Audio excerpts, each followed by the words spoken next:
दिनांक 29 डिसेंबर रोजी रात्री 11:30 वाजताच्या दरम्यान तहसीलदार प्रतीक्षा तेजनकर यांनी फिल्मी स्टाईलने पाठलाग करून एक अवैध रीतीचा वाहतूक करणाऱ्या विना नंबरचा टिप्पर ताब्यात घेऊन त्यास रिसोड पोलीस स्टेशनमध्ये लावून पुढील कारवाई केली.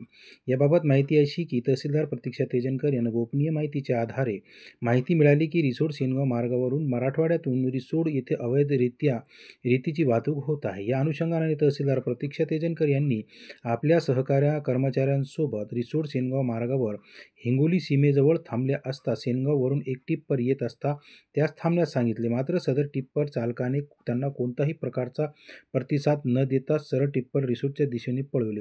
तहसीलदार प्रतीक्षा तेजनकर यांनी आपल्या वाहन चालकास सदर टिप्परचा पाठलाग करण्यास सांगितले. मात्र टिप्परचा वेग ताशी 100 पेक्षा अधिक होता. त्यातच तहसीलदार प्रतीक्षा तेजनकर यांच्या वाहन चालकाने सुद्धा त्याचा अत्यंत फिल्मी स्टाईलने पाठलाग करून रिसोड येथील वाशिम नाका येथे त्यास अडवले.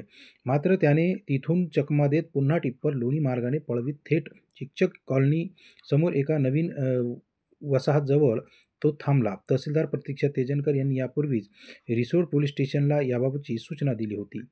रिसोड पोलीस स्टेशनच्या कर्मचाऱ्यांनी ताबडतोब घटनास्थळी धाव घेत सदर टिप्पर रिसोड पोलीस स्टेशनमध्ये आणून जमा केला व पुढील कारवाई सुरू आहे.